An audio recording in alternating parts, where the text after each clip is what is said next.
Bienvenue dans le lab oratoire de Dawila Sami, le podcast qui ose déployer son leadership.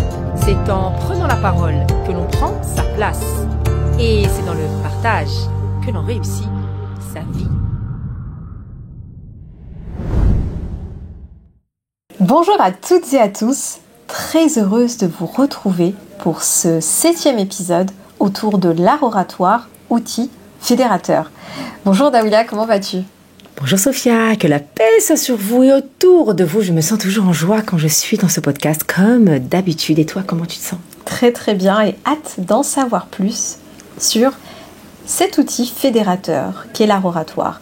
Avez-vous déjà remarqué comment certains orateurs ont le pouvoir de rassembler les foules ? Dans ce nouvel épisode, nous allons décrypter les secrets de l'art oratoire fédérateur. Comment créer un lien émotionnel avec votre auditoire pour susciter l'enthousiasme et fédérer autour d'un projet commun. Première question, Dawila. Selon toi, quel est le point commun de ces leaders qui ont laissé une trace dans l'histoire ? Un sujet, waouh. Rappelons que l'art oratoire est l'art de transmettre une pensée dans l'action pour l'action.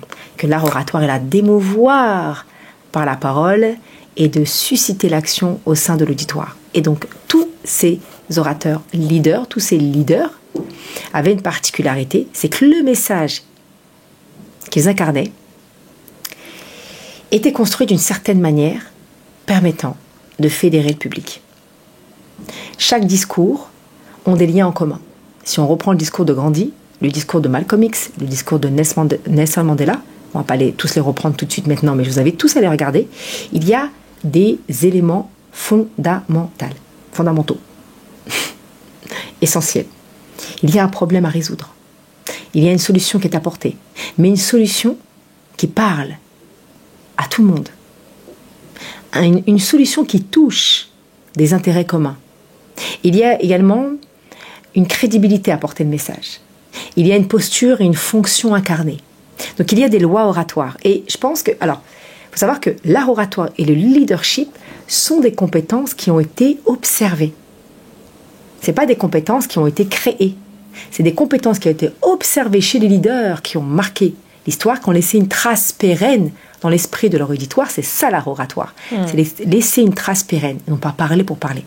Et que quand on a observé, il y a une espèce de laboratoire, pour simplifier les choses, mais une espèce de laboratoire international, qui ont observé tous ces hommes et toutes ces femmes, qui ont laissé une trace et qui ont permis à l'humanité d'évoluer et de réfléchir. Ils avaient tous en commun des postures et des messages en alignement total avec ce qu'ils incarnaient. Donc ils avaient des stratégies de fond et des stratégies de forme. Et c'est ce sur quoi nous allons nous arrêter durant cet épisode. Il y avait une manière de transmettre le message sur le fond. Leur parcours de pensée est très structuré. Contrairement à ce qu'on peut penser, on peut être dans l'improvisation, mais il y a des éléments sur lesquels on ne peut pas passer outre. Et en même temps, ils avaient une certaine posture. De tous les orateurs, prophètes, leaders qui ont marqué une histoire, vous ne verrez jamais un leader qui n'a pas une posture de verticalité. Vous ne verrez jamais un leader couché. Ramenez-le-moi.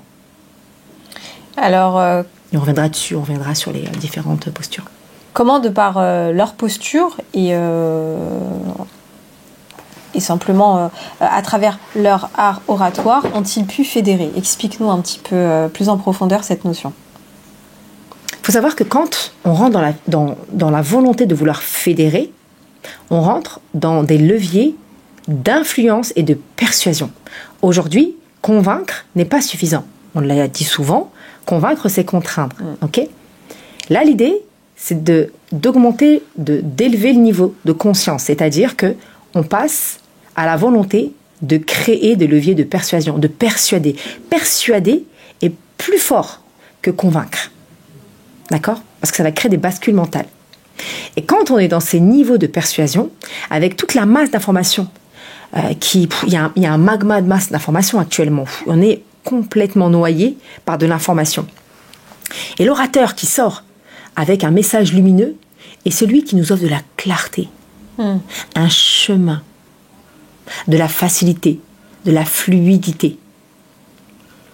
On est d'accord? Oui. Et ce chemin de fluidité va s'inscrire dans son discours. Donc pour discourir avec fluidité, il faut déjà mettre de l'ordre dans tes idées. Beaucoup d'êtres humains ont une pensée en arborescence. Oui. Donc il y a des techniques comme le mind mapping qui permet de résumer, de synthétiser, de structurer ses idées. Mais avant, il y a un moment où il est très brouillon. Il y a une méthodologie que moi j'ai découverte aux États-Unis quand je me suis formée au storytelling, à la structuration de pitch. C'est que la première étape, c'est de déverser ce qu'il y a dans ton cerveau sur du papier, sans aucune structure, juste écrit, tout ce qui te passe par la tête, c'est ça? complètement. Un flux total de pensée, sans chercher à y mettre de la cohérence. C'est-à-dire que tu vas choisir un sujet et tu vas poser sur papier tout ce qui te passe par la tête, absolument tout. Et ensuite va venir le processus d'entonnoir. D'accord? C'est ce qu'on fait aussi à la Cité des leaders inspirés. Dans le e-laboratoire, il y a un module de formation axé sur comment structurer son parcours de pensée, le synthétiser et ensuite l'incarner. Donc tous ces leaders qui ont marqué l'histoire et qui ont voulu fédérer ont quand même fait ce travail en amont. Ils ont quand même porté cette structuration pour rendre le discours fluide, compréhensible, crédible. Qu'est-ce que c'est qu'un discours crédible? C'est-à-dire que pour rendre un discours crédible, il faut qu'il soit attendu par le public. Donc, ça demande de s'intéresser profondément au public. Tous les orateurs leaders, tous ceux qui ont marqué l'histoire, l'humanité, qui ont laissé une trace dans leur auditoire, dans l'esprit de leur auditoire, avaient un amour profond et un désir profond de reconnaître, de connaître, de maîtriser presque la douleur que vivait le peuple, que vivait leur auditoire. Ils s'intéressaient tellement à toutes les configurations du public que le public se reconnaissait encore mieux qu'eux-mêmes. Tu comprends? C'est-à-dire qu'on a un orateur qui connaît mieux les problématiques du peuple que le peuple lui-même. Donc il va même réveiller. C'est ce que faisait Socrate à l'époque, face aux paysans qui subissaient l'injustice des rois, entre guillemets, d'accord? Et il les poussait à réfléchir. C'est ce qui manque aujourd'hui à nos politiques. Ils ne questionnent plus, ils imposent. Clairement. Ils ne questionnent plus. D'ailleurs, ils sont complètement déconnectés des réalités du peuple, des réalités de leur population. Il y a un énorme On se souvient écart. de cette histoire de pain au chocolat là, à 15 centimes. Exactement. Non, C'était mais Copé, il me semble. C'était Copé, exactement. Donc, bon, on voit bien qu'il y a un écart énorme entre ceux qui discourent au profit du peuple et le peuple. On voit bien qu'il y a des intérêts qui ne sont pas du tout alignés à un bien commun. Donc il y a vraiment une volonté de s'attarder, d'accord, les problématiques.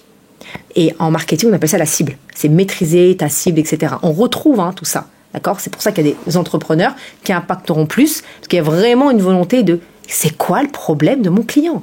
C'est quoi ses attentes? C'est quoi ses douleurs profondes? De quoi il souffre? Comment je peux l'aider? Parce que qu'est-ce qu'un entrepreneur? Qu'est-ce qu'un leader? C'est celui qui voit un problème et qui propose une solution.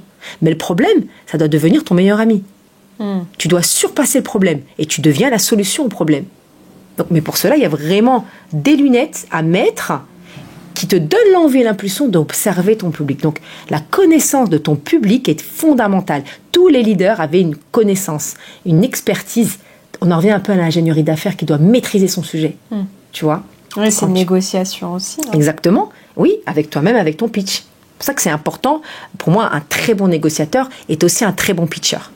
Très compliqué d'être un bon négociateur si tu ne sais pas pitcher, si face à ton public, tu es en incapacité de parler de ce qui t'anime en quelques secondes. D'accord? On apprend aussi à faire des elevator pitch en 30 secondes, le temps de monter un étage ou 2 étages. Tu te dois d'être en capacité de rentrer directement dans le problème, de construire une connexion et de proposer la solution et de clôturer par on se voit en rendez-vous, on se prend un café ou je ne sais quoi. D'accord? Il y a des négociateurs qui ne sont pas bons pitchers, il y a des débatteurs, des contradicteurs qui ne sont pas forcément bons face à un public. Donc tout ça, ça se travaille. C'est pour ça que moi, j'offre en tout cas un ensemble de compétences pour être un orateur multidimensionnel 360. Je sais pitcher, je sais m'exprimer devant un public. Si je veux faire un TEDx, c'est possible. En même temps, je sais animer une réunion, je sais manager et je sais négocier. C'est ça les compétences de la Cité des leaders inspirés. Parce qu'on est amené à tout faire. En tout cas, quand on veut fédérer, on est en capacité de servir un message très rapidement. C'est pour ça que tu parles de multiversité. Tout à fait. Exactement, la Cité des leaders inspirés qui a été renommée la multivers cité en lien avec le monde multivers aussi et la pluridisciplinarité des expertises et des enseignements qui sont proposés. Donc la première étape déjà, ce qu'on perçoit de commun chez ces leaders orateurs, c'est la dimension de je m'intéresse au public. D'accord ? Moi, je me souviens une fois, j'avais prévu de faire un discours, une fois, ça, plusieurs fois. Ça, c'est ma life. C'est pour ça que maintenant, je mais les grandes lignes, mais je m'adapte. Tu sais bien, je m'adapte au public parce que parfois, ce que tu prévois. Ultra flex. Ultra flex, double flex. Il faut avoir confiance en la vie et au public aussi, d'accord ? C'est vrai. Donc, en fait, tu co-construis avec le public. Et donc on m'avait dit, et donc là, je suis encore dans mes petites titres de langage, hashtag l'épisode précédent. On m'avait en tout cas sollicité pour intervenir dans le but de proposer une formation, en tout cas une intervention pour un public d'adolescents, un public de jeunes, d'étudiants qui n'allaient pas tarder à rentrer dans le marché du travail. Donc moi, dans ma tête, c'était vraiment, ok, j'ai commencé à réfléchir sur leurs problématiques, je vais aller chercher des exemples qui leur parlent. Donc je suis vraiment rentrée dans le cerveau, dans le problème, je commençais à lire énormément de choses, à questionner, bref, je suis vraiment à fond, j'aime ça. Là, dans ta casquette de journaliste un peu. Exactement, ah oui, un orateur, quand il pitch, est un journaliste, il fait des chercheurs, c'est un quêteur de sens, un quêteur d'informations, il farfouille, il fouille, ah oui, c'est un agent secret FBI, c'est un Sherlock Holmes, t'es obligé, c'est important, je sais pas moi, demain, tu t'intéresses à quelqu'un, tu t'intéresses à quelqu'un. De toute façon, on le fait systématiquement. Quand tu veux acheter une maison, tu fais quoi ? Ah ouais, t'inquiète. Voilà, tu fais une enquête FBI, le voisinage, le terrain, fondations. Tu vérifies s'il n'y a pas une problématique au niveau des terres, enfin bref. Donc là, c'est pareil. Et vraiment, il y a cette envie de s'intéresser. Et c'est pas de le faire dans un espace de lourdeur. Ah non, tu vois, non, c'est vraiment, waouh, génial, des étudiants et tout. Le rideau se lève. Je vois des seniors. Ah, waouh. Ah ouais. Et là, celle qui m'avait. Donc là, t'es au pied du mur. Ah ouais, donc là, le commanditaire. Ceux qui m'avaient donc envoyé le cahier des charges, je dis mais attendez, le public c'est pas du tout celui que vous m'avez envoyé. Ah oui, on s'est trompé, on vous a envoyé la mauvaise fiche. Mais bon, on vous connaît, vous allez improviser. Waouh. Là, clairement, qu'est-ce qui se passe ? Je n'allais pas imposer à mon public ce que j'ai préparé. Il est fondamental, tout comme en négociation, de remettre en question sa stratégie. Donc qu'est-ce que j'ai fait ? J'ai remis ma question complètement de A à Z. Il y avait des points, des problématiques qui pouvaient rester. Donc très rapidement, en fait, c'était oula. Si je suis là, aucune âme est en capacité de gérer ce qu'elle n'est pas censée gérer. D'accord ? Ah oui, ok. Donc si je suis là, c'est que je peux le faire. Ouais. Yaqin, la foi, je t'ai dit, moi, là, moi c'est la foi qui me sauve, c'est pas mes préparations. Yaqin, vraiment la certitude, la foi absolue, en me disant, attends, c'est bon. Si Dieu t'a mis là, avec ce public-là, c'est que tu peux co-créer quelque chose. Et puis, Dawila, t'es face à des seniors. Tu as peut-être plus de choses à apprendre que toi, tu as à leur transmettre. Alors, qu'est-ce que j'ai fait ? Tu es descendu d'une marche, comme dans l'histoire de l'épisode. De toute façon, un orateur, il est toujours... Voilà. Donc là, clairement, j'ai dit, bon, tu vas mettre de côté les problématiques que tu avais préparées. Et je leur ai posé des questions. Je suis ravie d'être avec vous. Waouh, moi qui pensais avoir un public un peu plus jeune, eh bien j'ai toujours rêvé de m'entretenir avec un public de seniors. Alors, j'aimerais vous poser des questions. Parce que je n'avais rien, j'avais pas fait ce travail. C'est la question que j'allais te poser. Tu n'as pas pu mener ton enquête. Exactement. Je l'ai menée dans l'instant présent. Et j'ai posé des questions. Alors, quelles sont vos problématiques autour de la communication ? Quelles sont vos problématiques que vous vivez dans votre quotidien ? Qui peut me partager une expérience horrible avec la communication ? Et là, le fil rouge, le fil conducteur s'est construit ensemble. Génial. Et on a construit comme une espèce de collier. Et on a enfilé comme ça, perle par perle. Voilà, ils étaient une trentaine. Et on a pu co-construire ensemble. Et moi, ma compétence, je la connais. Mon expertise, je la connais. Et donc, j'ai co-créé avec mon expertise et avec leurs problématiques des solutions communes. Donc, on a co-créé un pitch. Et là, on fédère. Et personnalisé. Mais ils se sentent concernés et donc ils ont fédéré à mon message. Voilà, donc il y a eu plein de partenariats qui s'est fait. Et ça demande une foi absolue envers le public, de le voir non pas comme un piège, et aussi de se dire que si on est là, c'est qu'on a les capacités de co-créer et de sortir vraiment de sa casquette d'expert et de vraiment rentrer dans cette posture de coach à ce moment-là et de questionner. Et de se dire aussi, et je leur ai dit d'ailleurs, vous savez quoi ? Moi qui pensais voir une jeunesse qui avait entre 16 et 25 ans, écoutez, je me retrouve avec mes aïeux, mes ascendants, et j'ai beaucoup de choses à apprendre. Et ils m'ont appris énormément. J'avais eu des moments de silence, et on a construit ensemble. On a complètement. Et à la fin, on a continué l'échange et j'ai eu énormément d'opportunités à travers cet échange-là. Parce que je me suis intéressée à eux. Il y a vraiment une décision de regarder son public avec un intérêt et avec beaucoup de neutralité et d'amour. Et donc au final, laisse tomber, ce moment-là, c'était opportunité incroyable. Beaucoup de portes ont été ouvertes parce que les seniors ont beaucoup plus d'expérience que moi, que nous. Et il y a une partie de la vie qu'ils ont vécue qu'on n'a pas vécue. Donc ils m'ont donné énormément de conseils aussi. Ils m'ont beaucoup encouragé. Et ce qu'ils ont adoré, ce qu'ils ont aimé, c'est cet espace qui leur a été offert. Et quelque part, c'était pas moi qui étais censée leur transmettre de l'information, c'était à eux de s'exprimer. Donc t'es reparti toi aussi enrichi. Est-ce que tu dirais justement qu'un quelqu'un qui sait fédérer repart aussi mais bien évidemment. Je te l'ai dit, tu te rappelles. Avec un cadeau, entre guillemets. Tu peux pas fédérer seul. Ouais. La mission, elle est tellement grande que tu as besoin des autres. Toujours. C'est pour ça que c'est des concepts qu'on retrouve dans la négociation.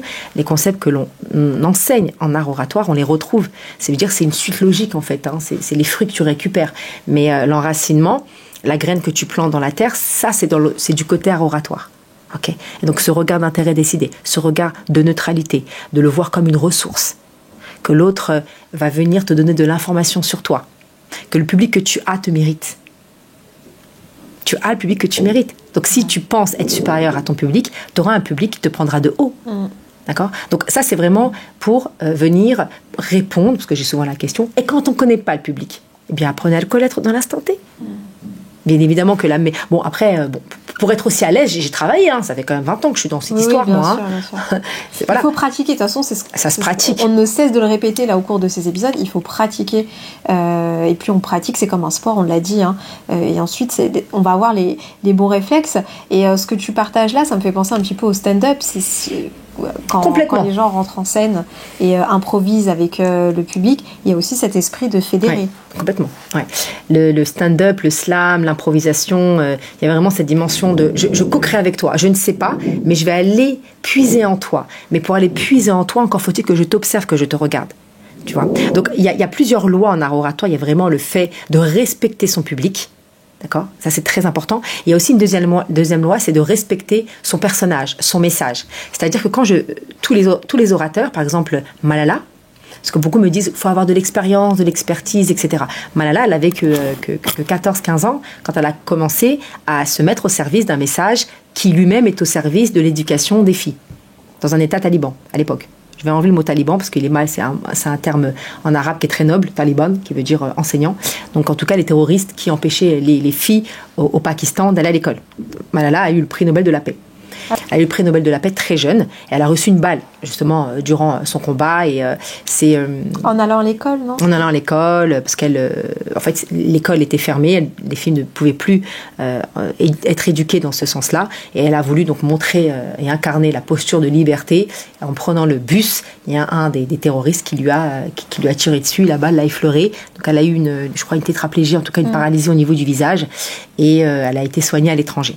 Donc c'est devenu un symbole. Mais il y a beaucoup de femmes comme ça en Afghanistan. C'est pas juste en Afghanistan, au Pakistan. C'est pas la seule. Mais ce que je veux dire, c'est que le message, elle l'a bien compris parce qu'elle faisait partie des douleurs que subissait son public. Donc faut être quand même un minimum concerné par ce que tu proposes. Par la cause. Mais bien évidemment. Donc là, il y a cette notion de respect du personnage, c'est respecter la logique de pensée de ton message. Tu dois discourir en respectant les valeurs du message. Les valeurs que tu vas mettre en avant, les valeurs promues, doivent être alignées avec les valeurs perçues. Et c'est aussi pour ça que beaucoup d'orateurs parfois pêchent, parce qu'ils ne préparent pas leur discours. Donc ils n'incarnent pas ils peuvent pas incarner le message si les mots ne viennent pas d'eux-mêmes. Beaucoup confondent préparer et apprendre par cœur. C'est pas parce que tu as appris par cœur ton message que tu l'as préparé. Ouais. Tu peux apprendre par cœur un truc sur ChatGPT là, ou Gemini, ou bref, tout ça, tu l'apprends par cœur. Mais tu l'as pas préparé, je suis désolée. Préparer, c'est le retravailler avec... C'est l'épouser, c'est l'embraser, c'est l'embrasser. C'est épouser une science, c'est relationner avec, c'est s'entraîner. Il faut chercher, c'est vraiment ce travail d'enquêteur, ce travail d'amour, c'est vraiment je m'intéresse à toi. Et se reconnecter à son corps aussi. Bien sûr. Parce que quand tu lis ton texte, il faut aussi que tu te connectes. Est-ce que tu es aligné avec tout ce que tu racontes ? C'est ce que disait Flaubert. Flaubert, quand il écrivait ses livres, il allait après dans un gueuloir. Il appelait ça le gueuloir. Il lisait à haute voix ce qu'il avait écrit. Et s'il ne ressentait pas d'émotion, il déchirait la page. Donc il y a vraiment cette notion au corps de ressenti. Avec l'écho, il entendait son discours. Et puis parfois, tu sais, c'est une phrase, elle peut être très jolie d'un point de vue rhétorique, mais humainement parlant, elle ne parle pas. Et donc, parce que la phrase ne sert pas le message, elle sert la personne. Ouais. On passe tous par là. Oui, avoir des belles tournures de phrases pour que ça sonne bien. Pour passer pour quelqu'un d'intelligent, t'as compris. Okay, mais parfois, une phrase beaucoup plus percutante, qui fait certes des rimes, on appelle ça de mémoire le paronomacée. Voilà. Le paronomacé, c'est une figure de style qui permet de créer une rime dans une idée. Par exemple, au lieu de dire il faut travailler dur pour gagner plus, tu peux dire qui s'entraîne réduit sa peine. Tu vois, ça crée un peu. C'est en prenant la parole que l'on prend sa place. Et c'est dans le partage que l'on réussit. Tu dirais que c'est de la prosodie ou pas trop? La prosodie, ça met de la musicalité, mais là, on est plus dans une structure de figure de style. On est plus dans la création de rimes. Parce que tu peux créer une rime. La rime, elle est là, elle est écrite, elle est figée. Mais toi, tu n'en mets pas de prosodie. Je vais te faire une phrase avec et sans prosodie. Sans prosodie, c'est qui s'entraîne réduit sa peine. Et une phrase avec prosodie, qui s'entraîne réduit sa peine. Tu vois? Et ça donne beaucoup plus de son, beaucoup plus de vibrations, beaucoup plus de musicalité. C'est ce que certains avocats utilisent parfois en plaidoirie. Dans la plaidoirie, oui. Parce que c'est de l'éloquence, il y a de l'éloquence là-dedans. Mais la phrase, elle a été structurée avec une certaine forme de rhétorique. Elle est quand même réfléchie. Donc, pourquoi je t'ai parlé de ça? Cette figure de style. On parlait du gueuloir. Oui, voilà. Donc, tu vois bien qu'il y a des phrases qui sont jolies, mais qui ne vont pas te faire frissonner. Ouais. Donc, Flaubert avait cette intelligence, justement, de se dire, si moi, je ne ressens rien à la lecture de mes écrits, mon public ne ressentira rien non plus. Donc ça va arriver dans les outils oratoires sur la forme. Mais juste pour rester sur les lois, et après on arrêtera là. Donc il y a vraiment, je respecte mon public, donc je vais faire une enquête et vraiment je l'aime. Il y a vraiment une notion de décider de l'aimer.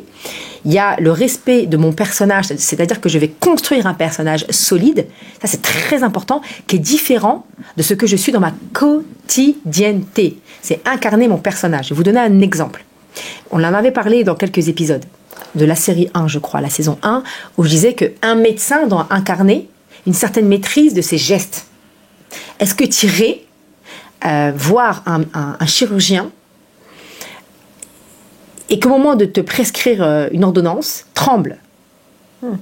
Tu vois? Ouais. Donc, en fonction de ce que tu transmets comme message, tu dois incarner les valeurs de ce message. Donc, si je vends, si je transmets, si je valorise une compétence qui demande une maîtrise de soi, je suis désolée, sur le papier, médecin, chirurgien, maîtrise totale, nanana, mais quand je te vois, quand je le vois, il tremble. Mais c'est pareil pour le message que tu transmets.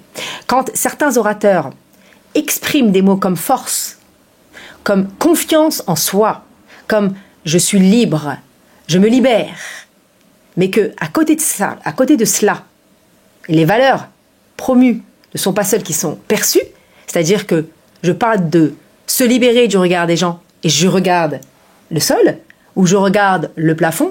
Je parle de force, mais mon corps complètement mou, chewing-gum. Je suis complètement raplapla. Je n'incarne pas le personnage en lien avec le message. En gros, si je devais faire une analogie avec le théâtre, je ne respecte pas la pièce qui a été écrite par l'auteur. C'est comme si je refusais d'être l'acteur du script qui m'a été demandé. Oui, mais t'es payé pour ça, en fait. Donc là, quelque part, tu écris ton message, donc tu deviens auteur de ton message. En même temps, tu deviens metteur en scène, parce que tu dois structurer ta posture, tu deviens ta propre vitrine. Donc si tu veux fédérer du monde, fédère ton corps, déjà. Fédère tes mots. Fédère ton discours. Et le message impacte moins, t'as raison. Bien évidemment. Quand une personne n'incarne pas, en tout cas est complètement en dissonance corporelle, sans lien avec le message, la saison, enfin l'épisode d'avant. Ouais, et ça rejoint un peu ce qu'on disait quand tu décryptais un petit peu le discours de Gabriel Attal, et il y en a d'autres. Tout à fait. Tu as parlé aussi d'Emmanuel Macron et Marine Le Pen, et on le sent. Voilà. Ouais. D'accord. Donc comment tu veux fédérer? Dire des mots, c'est important que les mots soient vécus dans l'instant T, qu'ils soient dégustés. Chaque consonne, chaque voyelle, chaque respiration, chaque silence, chaque virgule, chaque point, chaque tonalité, chaque affirmation, questionnement, qu'importe, doit être vécu pleinement. Donc ça demande d'être présent. Pour fédérer un peuple, le soulever, le réveiller, ça demande à ce que l'orateur soit vivant, soit présent, Comment soit être volontaire. vivant et présent. La posture du corps, mobiliser son corps. Donc là, on est vraiment dans la dimension de je respecte mon muscle. En art oratoire, on appelle ça l'obligation scénique. D'accord, je me fous un peu un coup de pied au derrière pour venir incarner mon message. Et c'est pas ma tête qui vient l'incarner, c'est mon corps qui se met en mouvement. Je reprogramme ma réussite, je reprogramme mon leadership. On l'a vu en dépouillement. Oui. Et à un moment donné, c'est le corps qui doit être en lien. Un message solide se doit d'être porté par un corps tonique. Et donc ce muscle, je l'offre au public parce que je ne peux pas exprimer une volonté d'accompagner un auditoire, de fédérer à travers une idée, si celui qui fédère il n'est pas solide avec son propre message. Et donc c'est important de sentir que l'orateur qui me parle, je peux compter sur lui, je peux m'asseoir sur lui, il est solide. D'accord ? Sinon, il va y avoir une faute de personnage, c'est-à-dire que je vais voir plus le projet, mais pas assez la personne. Le but, c'est de voir et la personne dans la relation, c'est-à-dire il s'est suffisamment intéressé à moi, c'est-à-dire la dimension de je respecte mon public, mais en même temps, il a suffisamment confiance en sa capacité de réaliser ce qu'il me propose, parce que je le sens solide. Donc je sens le projet, et je sens la personne, et je crée un personne. Âge. C'est ma personne avec quelque chose de plus maîtrisé. C'est moi avec quelque chose de plus construit. C'est moi avec quelque chose de plus grand. Âge, personne, âge. Il y a une dimension de je prends de la bouteille, je prends de la maturité. Et c'est ce message-là qui permet de fédérer quelque part. Donc il y a aussi une posture. Je regarde mon public, je ne me débranche jamais. Je m'intéresse à lui en préparant, en faisant mon enquête, mais quand je suis face à lui, je m'intéresse à lui. C'est-à-dire, pupille iris, je me connecte. Je te regarde, je ne me déconnecte jamais. Moi, je dis souvent, on est comme une pieuvre. J'absorbe tout mon public.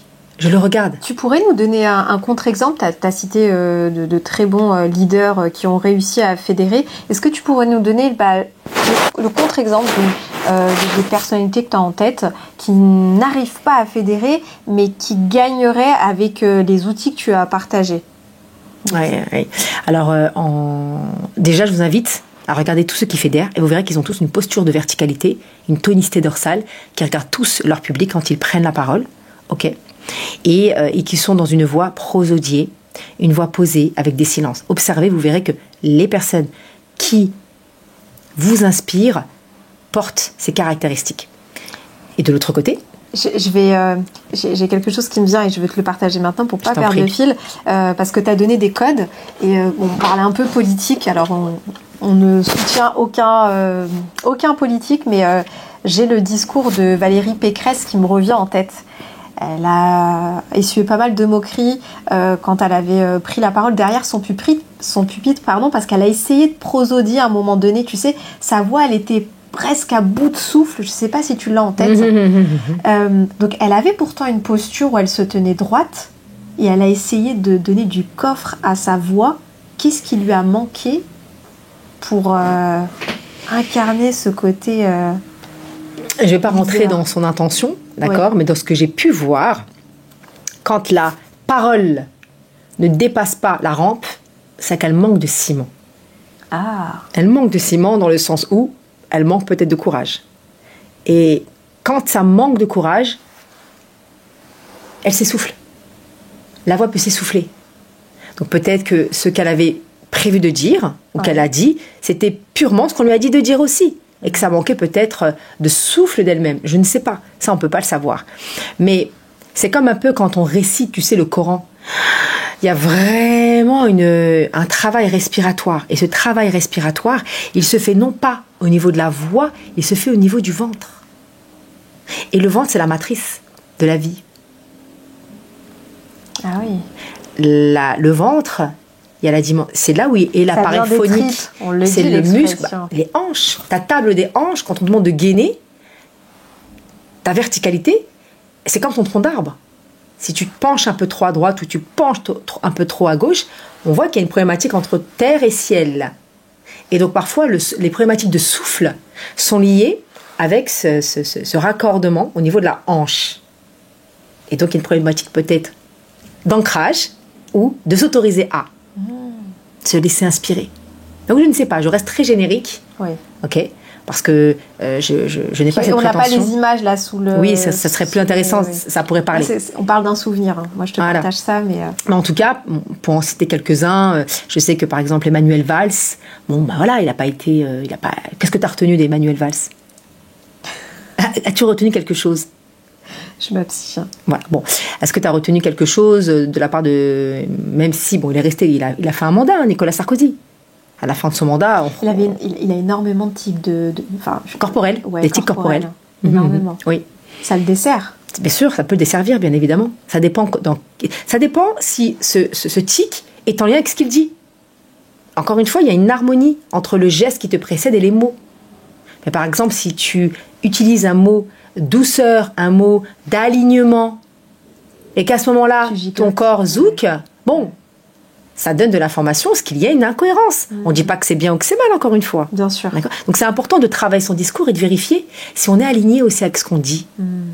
Combien d'entrepreneurs j'ai vu stagner pendant des années parce qu'ils n'étaient pas alignés, ils n'osaient pas, ils n'étaient pas à l'aise, ils n'avaient pas le courage de dire ce qu'ils avaient dans les tripes. Donc du coup, c'est tout ce dépouillement qu'on va aller travailler. Et une fois qu'ils sont OK avec ce nouveau personnage, ils sont beaucoup plus à l'aise. Donc c'est pour ça que le respect du personnage est important.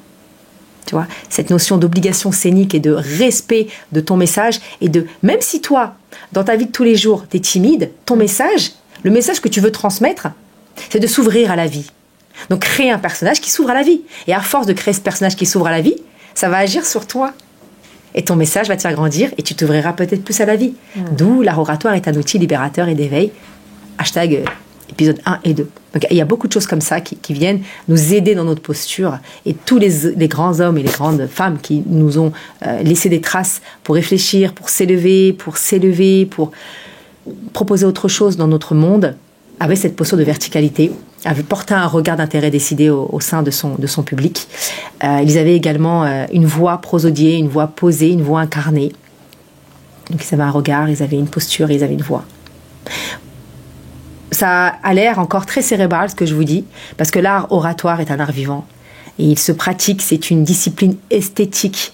Et comme tout art, il se pratique au quotidien. On n'apprend pas à devenir un excellent peintre en essayant par hasard de construire des figures qui ressembleraient à Picasso. Ça se travaille, jusqu'à avoir le bon coup de pinceau.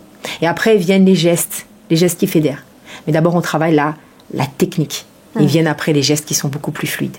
Ça demande d'être extrêmement à l'aise, d'être bien dans ses baskets quand même. Pour pouvoir fédérer, il y a vraiment une dimension de coûte que coûte, je transmettrai mon message, je serai au service de mon message au risque de déplaire. Même s'il y a une personne, un individu qui m'écoute, c'est avoir la conviction que la personne qui l'entend jouera le rôle d'ambassadeur aussi.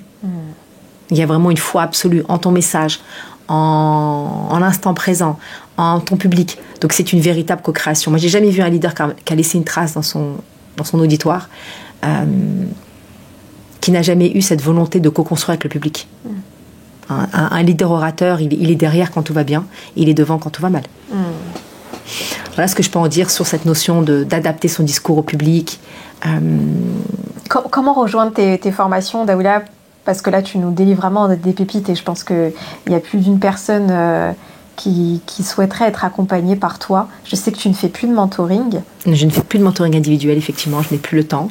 Actuellement, ce qui est disponible, c'est la formation en ligne, le e-lab oratoire, et exceptionnellement, j'offre le mentoring toutes les 6 semaines en ligne sur Zoom. Je réponds aux questions. Donc, c'est vraiment une opportunité pour toutes les personnes de me poser des questions. Pourquoi 6 semaines ? C'est le temps nécessaire pour qu'ils puissent intégrer, digérer les fondamentaux, les enseignements durant le e-learning. Il y a 35 modules de formation.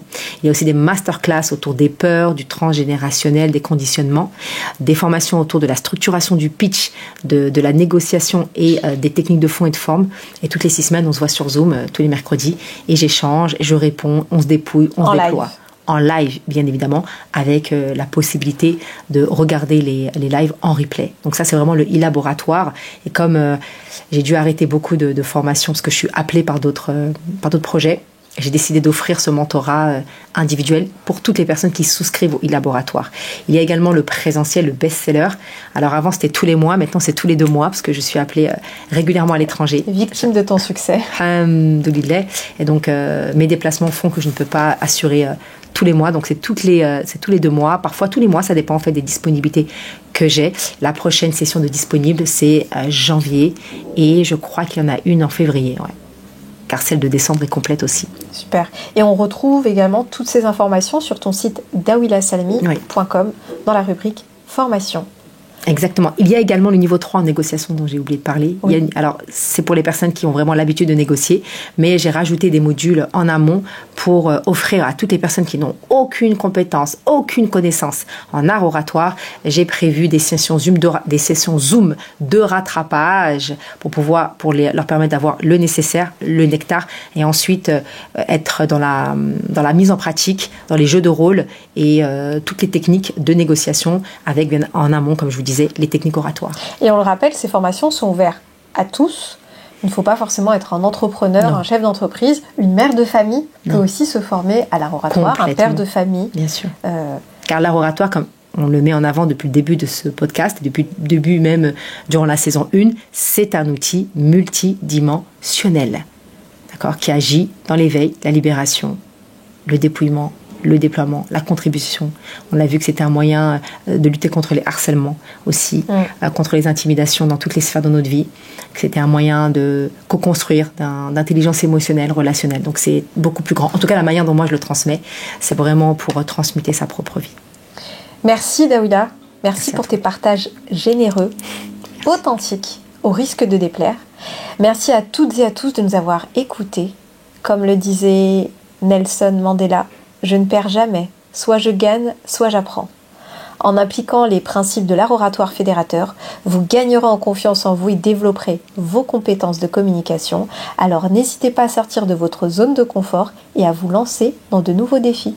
On se retrouve très rapidement. Je vous dis à très vite. À très vite. N'oubliez pas de prendre la parole en vous inspirant de votre public. Je vous confie à Dieu dans les dépôts confiés. Ne se perdez jamais. Et n'oubliez pas de toujours remettre en question ce que je dis. À très bientôt. Salam.